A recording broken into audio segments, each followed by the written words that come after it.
Today we discuss the experiment of measurement of taper angle using sine bar.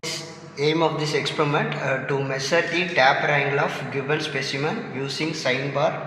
Apparatus required. These are the apparatus required for this measurement of using sine bar by using taper angle. So this is the sine bar with the aid of different specimen. One is wood and another one is slip gauge, and we have using to measure the different height purpose by using vernier height gauge for H1 and vernier height gauge for H2. And this is the slip gauge set. So nearly the slip gauge set is 135 pieces of the one piece of slip gauge set. So these are the apparatus equipment we have to considering for this experiment. Then description. Sine bars are always used along with slip gauge device for angle measurement. Generally, sine bars are made from high carbon and high chromium and corrosion resistant steel. So this carbon, this sine bar which is material is high carbon, high chromium and corrosion resistant steels. The materials are highly hardened, ground and established. In sine bar is two different rollers are to be fixing here. So roller 1 and roller 2. This is their equal diameter are attached in each ends. So the distance between two cylinders like 100 mm, 200 mm, 300 mm. So in our lab we have to consider as a 150 mm for the sine bar distance length. So there are some relief holes were made in the sine bar mainly to reduce the weight, also facilitate handling. So procedure of this experiment. So clean the surface plate. So first we can use two surface plate. So this surface plate first must be clean, and please place the set up on the surface plate on the sine bar. Note down the length of the sine bar. For given angle, calculate height of the slip gauge required. Then fourth one, and then bring all selected slip gauges together so that combinations of different heights we can use for the slip gauges. Then place in sine bar with the contact roller on top of the combinations of slip gauge on the surface plate. Measure the build of angle to oscillations accuracy. If there is any angle or gap or cages are available. So this is the sine bar arrangement with the aid of different slip gauges. The diagrams will be shown in here. So we have to calculate it here the theta value for the formula used. Sin theta is equal to h by L.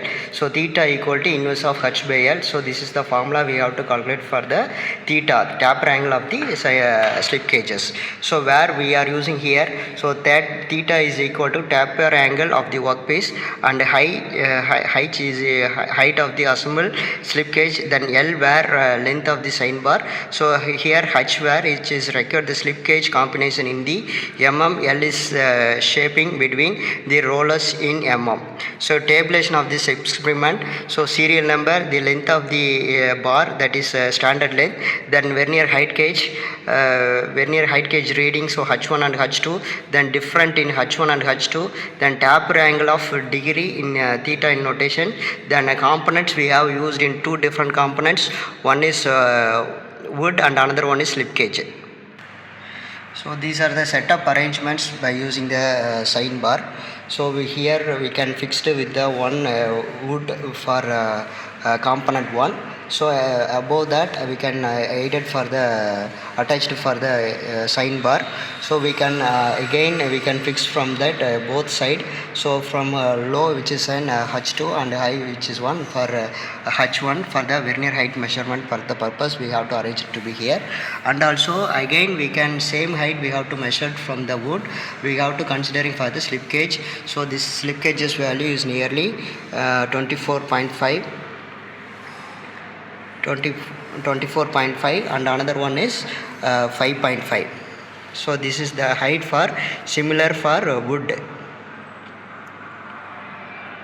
Okay, so now we can calculate how we'll calculate the different heights for the wood. Like so here to be mentioned here which is the calculation for the height 1. So which is noted here, it is nearly 63. So maximum heights will be an high one, so that's why we can considering for this 63.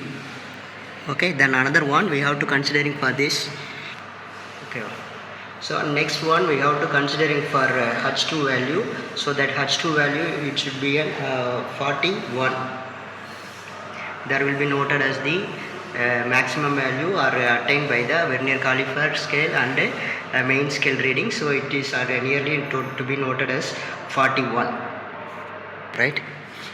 So now we can tabulate the vernier height gauge value and sine bar value. So to be here mentioned the length of the sine bar, it should be a standard one value, so which is noted as 150, and H1 value are mentioned here. H1 value is 63, so to be noted as the value of 63, and also similar for H2. Okay, so that value are 42. Okay, so the difference is, so H1 minus H2, 63 minus 41 is equal to 22 is the difference of H. So the maximum height of the sine bar is 22. So taper angle degree we have to calculate it for the formula usage, like sine theta is equal to H by L. So theta is equal to sine inverse of H by L. So this is the formula we have to calculate for the theta, that is taper angle of the wood.